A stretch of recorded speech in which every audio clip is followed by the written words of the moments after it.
Chickadee check 1, 2. Hello, board game brothers and sisters, and welcome to another episode where I crank it up to 11.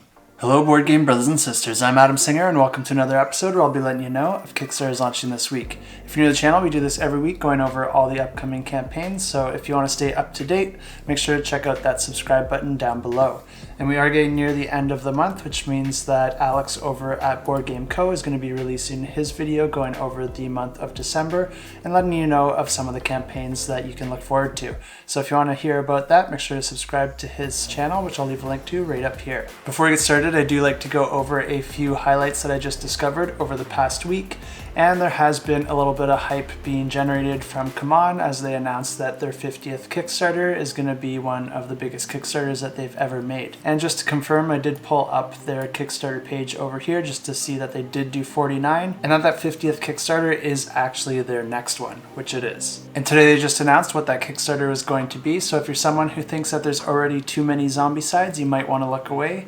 Or this might change your mind because this is going to be for a Marvel Zombicide, which is probably one of the best IPs that they can pick because Marvel Zombies is actually something that did exist in the comic books. This was a huge hit with the fans, so Marvel actually published a whole arc for this, and there's a really good YouTube video that you can check out that goes over the first two chapters really quickly, and they will also be putting out a video soon going over the final two chapters of the main story arc. I'll leave a link to that video right up here, but at the time of me filming this, they haven't released the summary videos of chapters 3 and 4 yet, so if you don't want to wait until then, you might just want to do your own research. But it is pretty gruesome, and it's nothing like the Marvel Cinematic Universe, so if that's all you're familiar with, you might want to buckle up for this one. There's not a whole lot of info out on this game yet, but I do have some useful information, and the first thing I want to point out is that the date on this card that was shipped out to all the different content creators is not actually the launch date for the campaign. Instead, this is the date where CMON's going to announce more about the campaign. So you can expect a bunch more information to be dropped this Monday,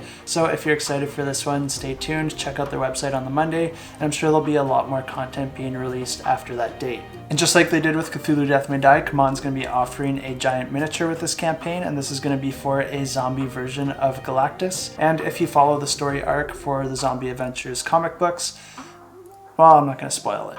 But one thing I do want to point out here is that Man vs. Meeple and Jesse over at Quackalope have both received zombie versions of Galactus. But what's interesting is that Tom Vassell over at the Dice Tower actually received a non-zombie version of Galactus. I don't know what that means or how these fit together, or if they're both going to be offered in the campaign. That's quite a lot of plastic for two near identical giant miniatures. My guess is that this probably means they're going to be offering both zombie and non-zombie versions of each character.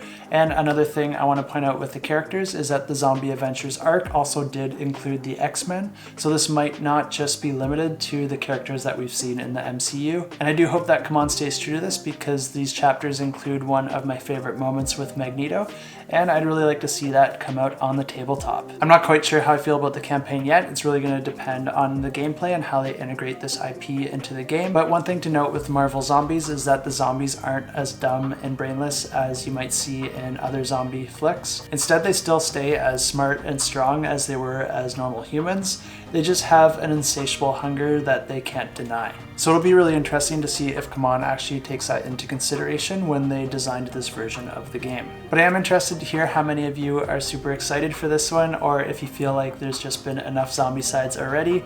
So feel free to leave a comment down below and share your thoughts. But for now, let's check out the Kickstarters. And the first campaign we have launches on November 23rd, and this is Pathfinder Arena, the board game. And this is a competitive board game, and I believe it's the first game set in the Pathfinder RPG's world. And in this game, players are going to be taking on the roles of different heroes with the iconic races from the Pathfinder RPG, and players are going to be fighting through 4 different stages of a labyrinth with increasing challenges as they advance through the different stages. Players will be moving their character miniatures across the board, spending action points to perform different actions, and what makes this game a little bit more unique than some other arena games is that there is a dynamic board where players will be able to manipulate and shift around the different tiles, rotating them and moving moving them from different locations to other locations in order to modify the arena to their benefit. Monsters will also be spawned out on the board, which players can try to defeat to earn victory points, and players will also be leveling up their heroes and gathering different resources, skills, magic spells, and equipment to try and get an edge on their opponents. Winning battles and gaining favor of your deity is going to gain you victory points, and the player with the most victory points at the end of the 4 stages wins the game. And if this one does interest you, make sure to check out the campaign on day 1 because it will get you a free miniature to your pledge.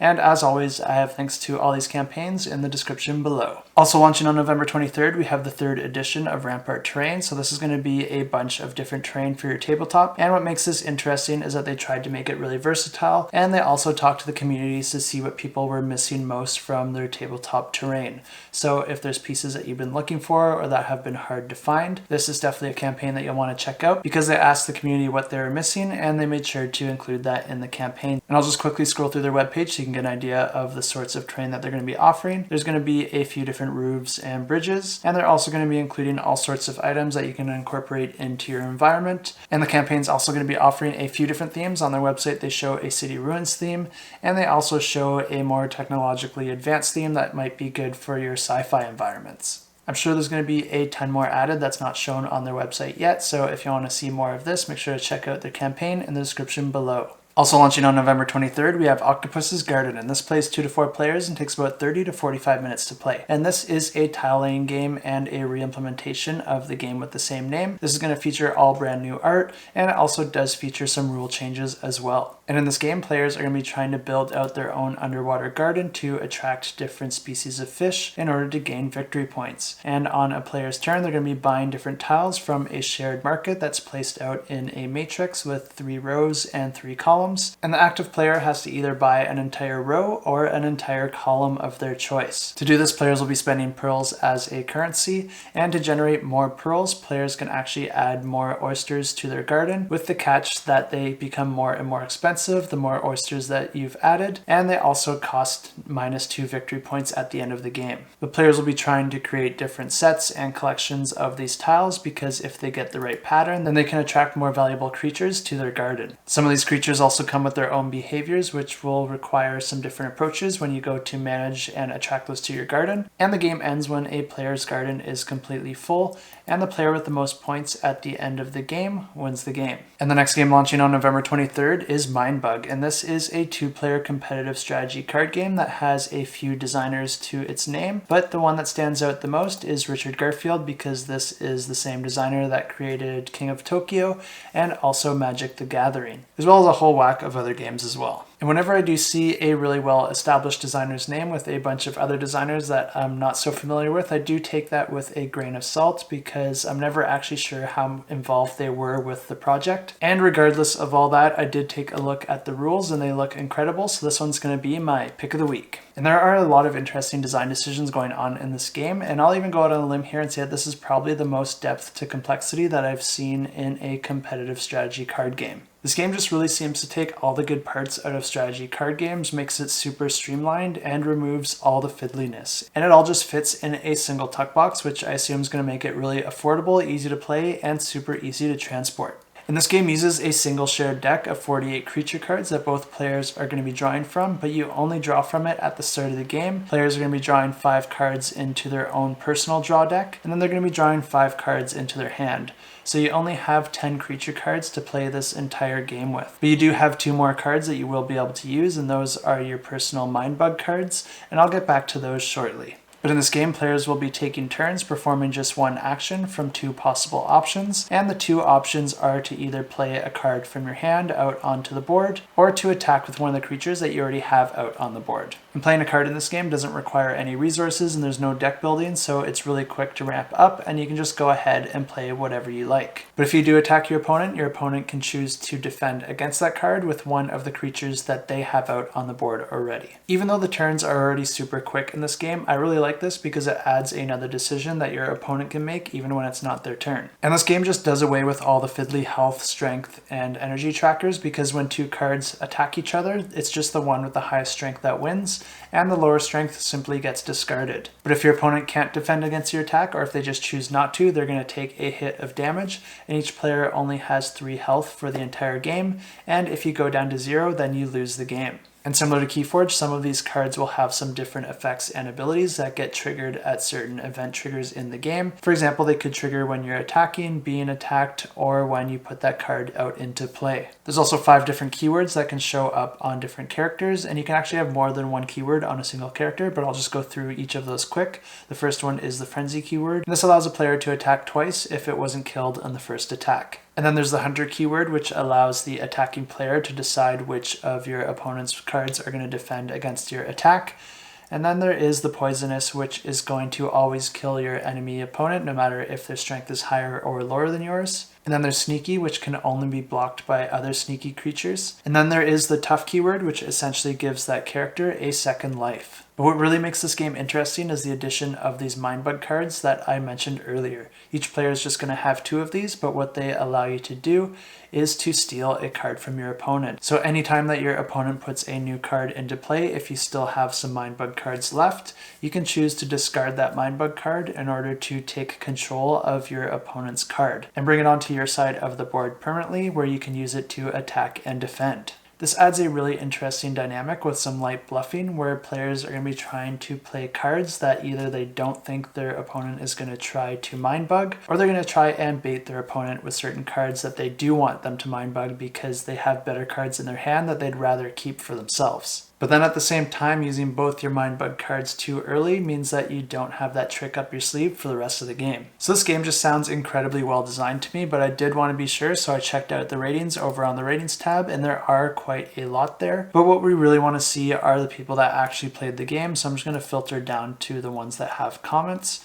And there are a ton of great reviews here from people that have played the game. And if we look at the ratings breakdown, nearly all of them are above a 5, and most of them are at 8 and higher, which is probably one of the best rating spreads that I've seen on mostly any games. And I'm not saying that this game is going to blow you away or be one of the best games ever made, but for how simple it is, I think it's going to pack quite a punch, a masterpiece for what it is, and it fixes a lot of the issues that I had with Keyforge, and I'm nearly 100% that I would just always rather play this than Keyforge, so I will probably buy this and get rid of all my Keyforge decks. And if cleaning up my shelf doesn't earn you a pick of the week, I don't know what does. Super excited for this one. If it looks interesting to you, definitely check it out. I'll leave a link in the description below. And on November 26th, we have Obscure War, and in this game, an interdimensional plane of existence has opened up, releasing formless phantoms of energy into our reality. And in order to interact with our world, they're going to be hunting down humans and possessing their body in order to interact with the physical world. Taking over a human body allows them to take full control over the mind and body while endowing superhuman strength to that human's form. Fortunate for us, some of the humans are able to resist this control while still gaining those superhuman abilities, but then maintaining their mind and control over their body, using those strengths in order to fight back against these creatures. And players will be competing on one of these 2 teams, harnessing the power of the obscure energy through card play and area movement. Players will be using different cards with special abilities and playing them out onto the board in order to activate them, and then they will enact those special actions to try and take advantage over their opponents. I don't have too much more info than that at this time, so if you want to know more, be sure to check out their campaign page, which I'll link in the description below. And those are all the campaigns I have for you this week. A pretty short week, but that's how it goes as we get closer to Christmas, but I still do have a giveaway to announce, and this is going to be for Megapulse. And this is a futuristic racing game that's inspired by video games like Wipeout, F-Zero, and Mario Kart. And in this game, each player is going to start the game with 7 action cards, and each turn they're going to be spending 2 of those cards to play from their hand and simultaneously reveal them to perform the action. Players are going to take turns using their chosen cards to accumulate speed, drift around corners, and launch bombs and missiles at their opponents. The players don't just have their opponents to worry about, because they'll also have to navigate the track itself and take advantage of the different opportunities it gives, while still avoiding and dealing with the different challenges that it will present along the way. And this one is a really awesome giveaway because the publisher was kind enough to donate an all-in expert pledge. So if this one does interest you, definitely take a look and show them some love, because that is really awesome of them. Nintendo's enter this giveaway, just leave a comment down below and let me know what your go-to race car would be. As much as I do love electric cars, I'd still have to go with that Shelby Mustang from Gone in 60 Seconds because those classic muscle cars are just way too much fun. And just leave your comment down below with the hashtag car, and good luck in the contest. And now let's go ahead and draw the winners for last week's giveaways. And the first one I'm going to draw for is for Clash of Decks Season 2. And to draw a winner, I use this fancy application here, and all these extra names down here are bonus entries for my Patreon subscribers. If you like this sort of content and you want to help out the channel, definitely check that out. I have a link in the description below. I truly appreciate it, and it also gets you some extra entries into these giveaways. But let's go ahead and draw the comments and draw a winner. And the winner is Harrison. Congratulations. I'll reach out to you on Patreon and let you know that you won yourself a pledge for Clash of Decks. And the next giveaway we had was for Elementile, so let's go ahead and draw those comments and draw a winner. And the winner is Richard Lalonde. Congratulations, Richard. I'll reach out to you and let you know you won yourself a pledge for Elementile. And that's all I have for you this week. A pretty short week, and this is probably going to continue until the new year. It's kind of nice because we can all focus on playing some more games rather than buying games. Although buying games is pretty fun too. But I hope you all have a wonderful weekend, and until next time, keep that shelf cluttered and the table full.